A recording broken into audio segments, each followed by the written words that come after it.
Ladies and gentlemen, we are very happy to participate in the 25th Annual CiCea International Conference. This is Dr. Nikos Manesis. I work as a laboratory teaching staff in the University of Patras at the Department of Educational Sciences and Social Work, and with my colleague, Mr. Christos Karakasis, a postgraduate student, we are going to present our assignment entitled Exploring the Course of Greece in the European Community and Applied Interdisciplinary Teaching Scenario. Let's start with the issue of social and civil education and citizenship in general. The European Union bases its action and operation on three pillars. The first one concerns the promotion of peace and cooperation. The European Union was established to ensure a unified, peaceful Europe and focuses on cooperation to solve common challenges and promote prosperity and solidarity. The second pillar refers to economic, political, and social ties. The EU promotes the free movement of goods, services, capital, and people, and encourages the exchange of knowledge, technology, and best practices, contributing to innovation and development.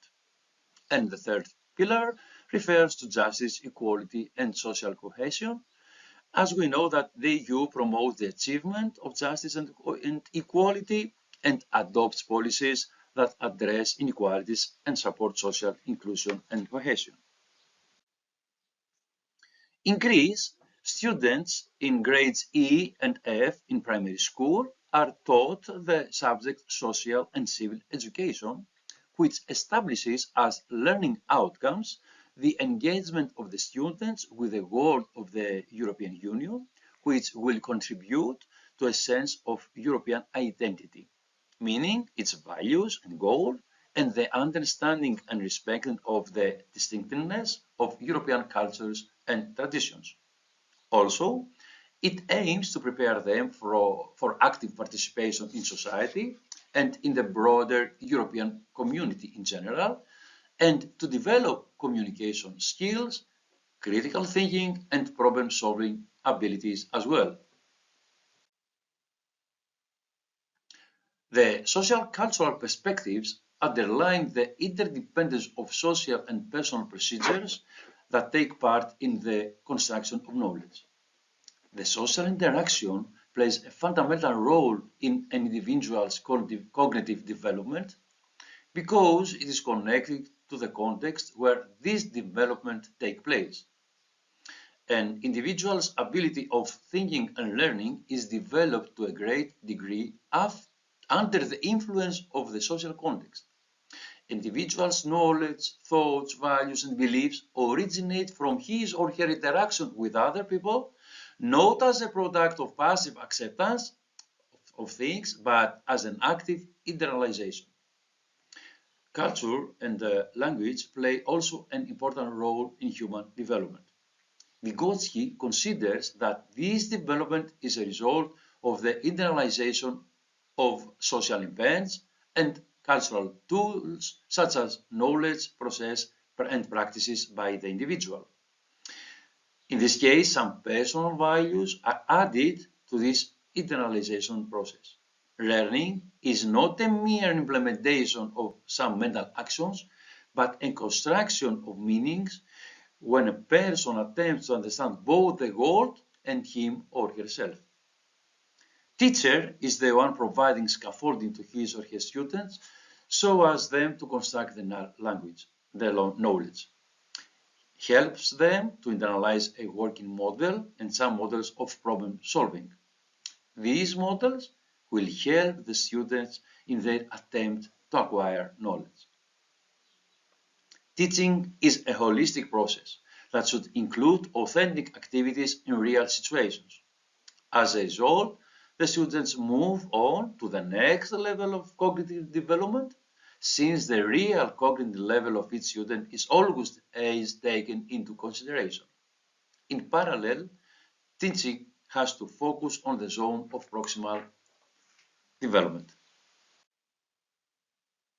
Talking about collaborative learning techniques, the methods were formed since the decade of 1960s and is defined as taking advantage of small teams for educational purposes.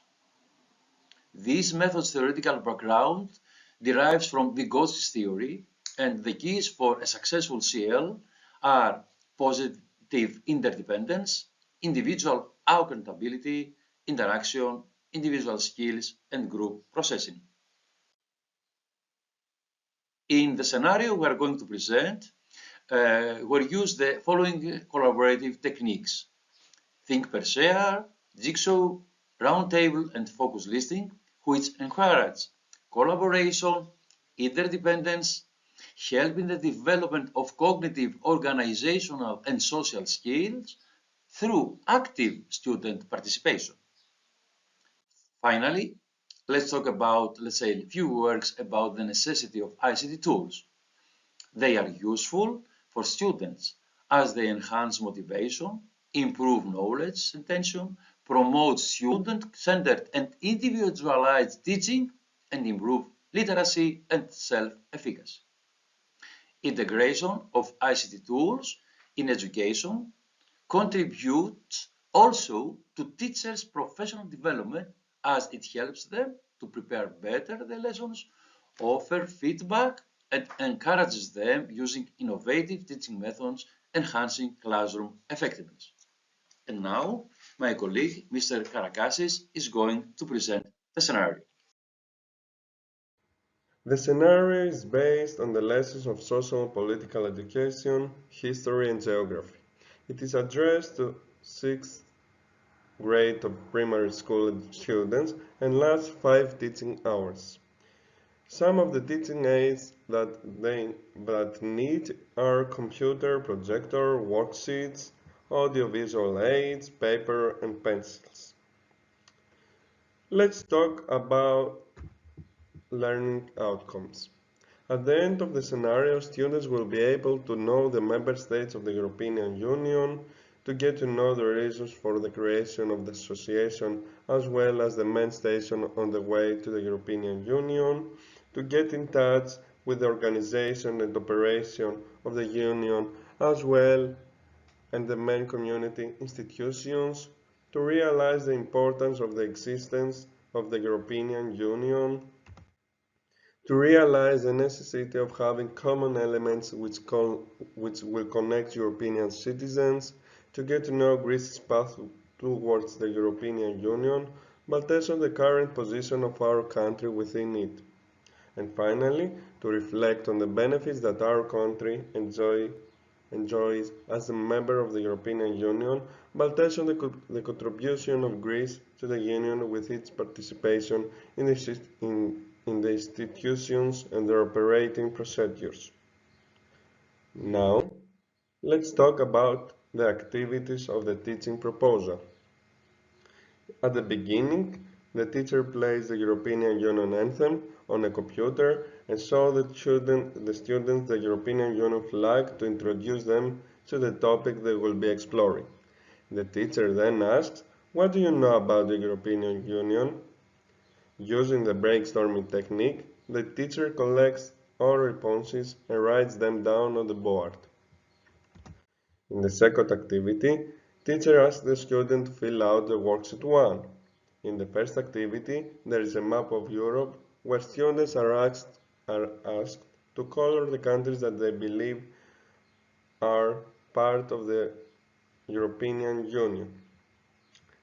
Next, they answer questions from the second and third activity using the focus listing technique, where they're asked, what reasons do you think were behind the creation of European Union, and which European Union member states do you know? Students record their answer individually and then discuss them in groups, finally as a whole class. The next activity, following the PowerPoint presentation showcasing the reasons of the creation of the European Union and its historical development, the students are divided into 4 groups. Groups A and B work on worksheet 2A, and Groups C and D works on worksheet 2B. They use the collaborative strategy of focused listening for the second activity and the round table technique for the third activity. In next activity, students study the material in worksheet 3, which covers the European Union institutional bodies. The goal is to understand the role and functions of each institution to gain a comprehensive understanding of how the European Union structures and operates. Then they complete the crossword puzzle in worksheet 3. In the next activity, students complete the two activities in worksheet 4 using the think per share technique. Students are asked with the help of worksheet 3 to write down where each institution body is located, the various functions of these institution bodies, and which institutional body corresponds to each function. This is followed by a class discussion.